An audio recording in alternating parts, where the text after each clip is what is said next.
poem is called The Pilgrims Pillar.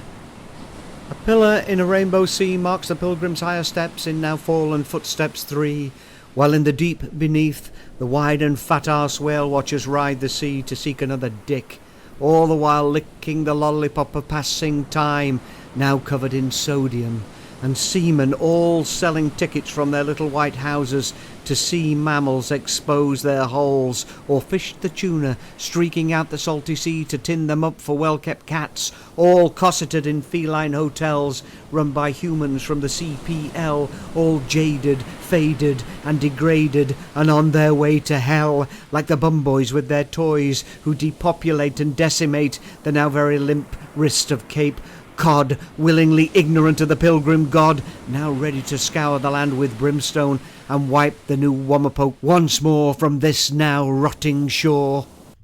Genesis 19 verse 24 and 25 says this: Then the Lord rained brimstone and fire on Sodom and Gomorrah from the Lord out of the heavens. So he overthrew those cities, all the plain, all the inhabitants of the cities, and what grew on the ground. A word of explanation then. This is art. However, it's a bit of a shock piece, really. Well, it will be met as such in this modern age, that's for sure.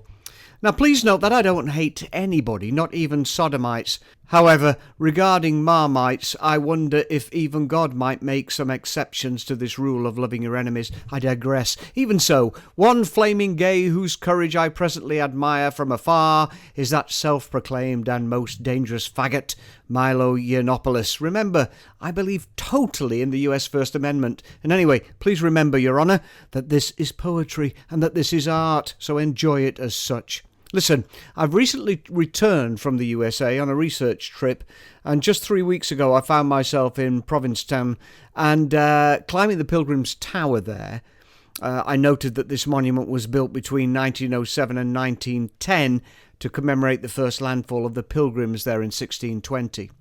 And the signing in Provincetown's harbour of the Mayflower Compact, from which the US Constitution finds its foundations. It's a great place to visit, and the Pilgrim's Tower is well worth the climb. Now then, to understand the observational aspect of this poem, you must also know that, using data from the US Census Bureau, the Williams Institute at UCLA Law School has found that the town with the most gay couples in the US is this idyllic beach spot of Provincetown, Massachusetts. Just how gay is P-Town, as they call it? Well, Gawker reports that a whopping 163 same-sex couples per 1,000 households live in this little scenic town. For comparison, Manhattan only has 19.3 gay couples per 1,000 households. That means New York, with the fashion industry, Broadway and Andy Cohen's nightstand drawer, is still only a tenth as gay as P-Town. Some performance tips for you then. Enjoy the feel of the onomatopoeic nature of lines 5 and 6. Say the words slowly. Lick the words of the lollipop. For emphasis, I reckon Fat-arsed is best said as one word and not two.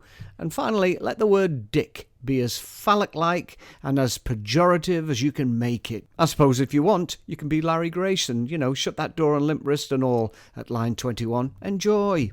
And now for the second reading. The Pilgrim's Pillar.